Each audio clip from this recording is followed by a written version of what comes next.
Here goes nothing, people. So, I haven't made a video in 2 days. It has been a really, really, really hard weekend. And remember how I said I can't stand to say really that much, but I just did it. And I did it for emphasis so that you understood just how really hard my weekend and the past week have been. Today, so I thought about a couple things. I realized, gosh, the response that I got from going around with like pasties was enormous. And I don't mean a response in the fact that like, oh my God, you're topless, you look hot, or you have great boobs, or whatever. Those came in, but those are stupid. I meant that the response was so overwhelmingly positive and supportive, and those who actually watched, how many parts was that? 3, I think. Those who actually watched all 3 parts got it. I didn't go on taped, topless because I was looking for attention. I went on topless because I was trying to get your attention, not because I needed, well, how about I take it back? I want your attention, but I'm not looking for that type of negative attention. But as they say, negative attention, positive attention, we're still getting attention. You're still getting your name in people's mouths. You're still getting your name in people's heads. Either way, you're basically forcing them to form an opinion, which means that you are kind of making them think about you. So the more you make, I've got like a hair on me or something, the more you make someone think about you, the more opportunity you have for them. I mean, if you're a quasi-functioning, well-rounded individual, the more opportunity you have for them to kind of weigh positive, negatives, take in what you say versus maybe what they see, and they can form a really well-rounded opinion. Now, I know that's atypical. Most will form an opinion within, what do they say, the first 30 seconds? So if you see me in the first 30 seconds, you see, oh, she's topless. Your opinion is going to be, she is just crying for attention. She just wants people to just like swoon over her. That is the furthest thing from the truth. I actually, if anything, I can't stand that. If you want to pay me attention, and this is very counterintuitive. I don't need the naysayers to tell me that because I'm well aware. If you want to pay me attention, and the attention that I seek is attention for what I do, not what I do for people, what I do for others, the good stuff that I do, not the outrageous, zany, crazy shit that I do just to get people's attention, because I'm really hoping that you listen to me. So that being said, when, all of this overwhelming positive response, and it was a lot from women, and that I appreciated because the most of it was like, oh my gosh, I wish I felt that comfortable to do that. Or, I've never, it was just, everything was overwhelmingly positive. There was not a single woman who said a single negative thing about that post and me being topless. They got it. And so most of it was about like wishing they had the confidence to do that. And honestly, yes, it's confidence. But it's not confident. I was born that way. I'm sure that I would love to say that I grew more confident as the years have gone on, but I don't think that's the case. I think that I came out of the womb with a certain personality. The personality was, you are going to listen to me come hell or high water, and that's all there is to it. And not that I don't respect other people's opinions, because I do, as long as they're in keeping with mine. But I have always been very grounded in my beliefs. Now, obviously, and the opinion thing was a joke. As I've gotten older, I've gotten far more adept at being able to read my audience and understand, for the most part, look, you probably need to withhold these things. You can push here. You could probably not push there. I don't want to lose you altogether. If I do lose you altogether, I mean, that is all about you and not me. Because at the end of the day, if you if you look at everything that I put out, if you read everything that I've written, there's not a single thing in there that you could extrapolate that this is about me and I just want to be on here because I want attention from you. So I would highly suggest to those who have a possible inkling that that could be the case, go on and do a little bit of research and find out really what I'm fighting about. And the other thing is, the thing in my life that I'm most successful at, I don't ever talk about. I mean, except I talk about, to me, I hope I'm successful at being a mom. But my career success, I never talk about because I don't want that to distract from what I'm trying to do, because one has nothing to do with the other. And there's no place where it meets at all. And I think that kind of goes, I'm hoping that goes to show that, if I wanted to really get attention, I would use those successes in order to try to do so, but I'm not.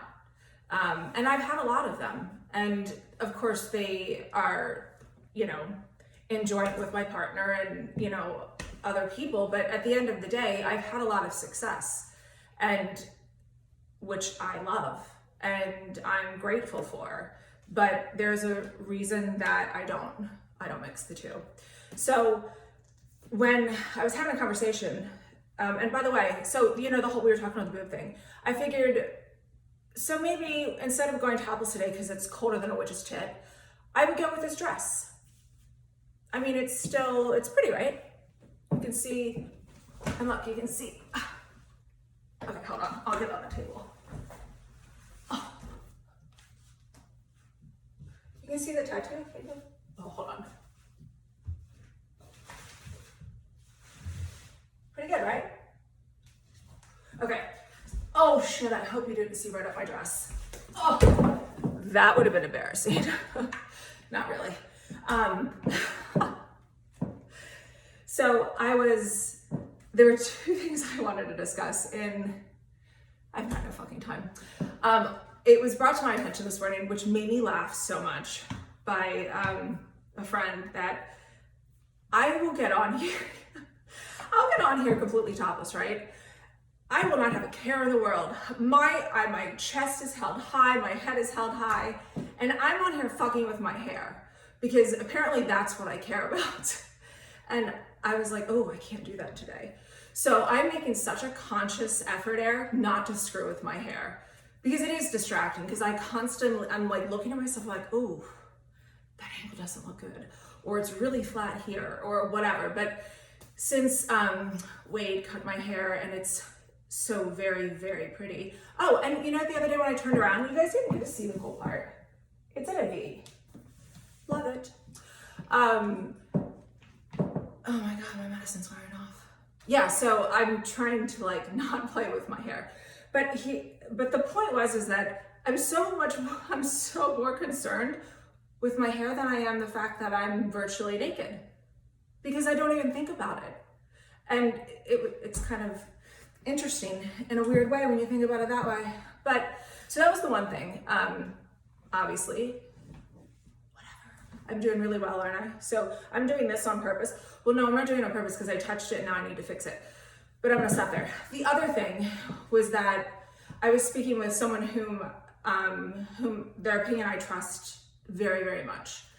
And he's a male, and we were having a conversation about different social media platforms and what might be accepted on one versus what's accepted on another. And I'm very, very steadfast, and I am who I am. You take me or you leave me. You get to see all of me. You get to see the good, the bad, the ugly, the raw,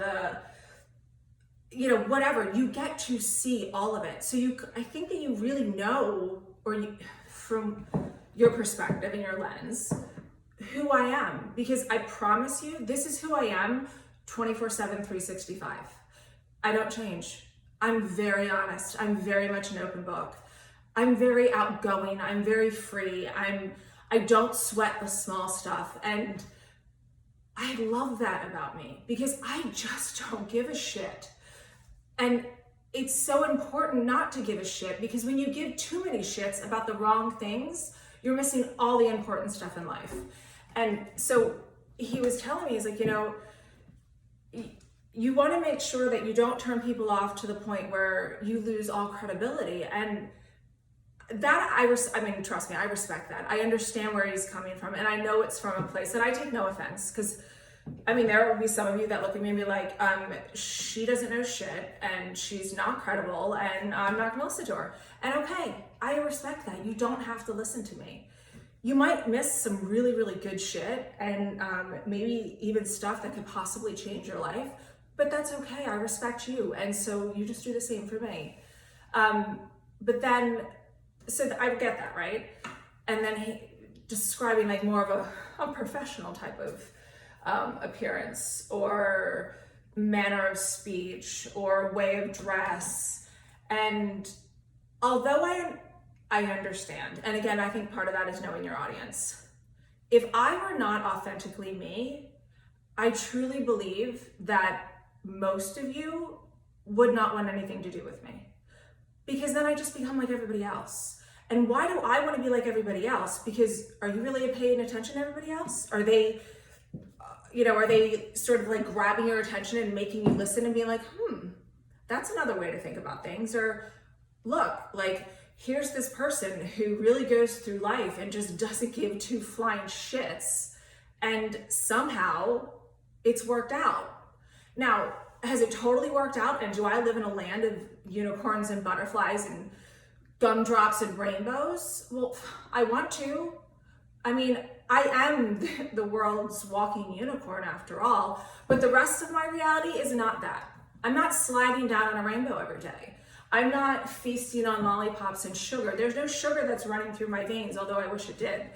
I have a lot of dark, and by dark I mean just I'm just abrupt. I'm honest, and what you need to understand is that it's not coming from a place other than it's always love. Unless I tell you to go fuck yourself, then maybe not love. But I would turn around and give you the clothes off my back after I told you to fuck yourself. So, I don't know, that's just me. But, so back to that point, because I'm being very circumloquacious. I very respectfully said, I respect your opinion, and I hear you. I hear you. And of course, there are things that we need to learn and we need to tweak. But at the end of the day, I need to be me. And I can assure you, I'm going to turn so many of you off. And I am going to turn so many of you on in all the ways that I just don't want to turn you on. I want to turn you on. I want to turn your brains on. I want to turn you on to paying attention to the world around you. I want to turn you on to advocating for yourself and maybe somebody else. I want to turn you on to being a hero for yourself and somebody else. I want to turn you on to being the best parent you can be, being the best person you can be. That's what I want to turn you on to. I don't want to turn your sex hormones on and like get them going and that's all you can think with. No. Sometimes I'll have to use a little shock jock shit to like get your attention, but then I get down to business. And then you need to lose all of the other nonsense and think with the right parts of your head. So I have to tell you, I would not be where I am today if I did everything the way that you think I should do it, because that's the right thing to do, the right way to appear, the right thing to say, because you have to look and appear a certain way in order to get what you need. No, I have always pushed the boundaries. I have always done whatever I needed to do to shake shit up, to make shit happen. My children wouldn't be alive today if I didn't do that. I wouldn't be alive today if I didn't do that. So all of those who say that I need to conform a little bit more, and it's not that I feel judged, because I don't. I'm trying to explain why I don't think you should conform either.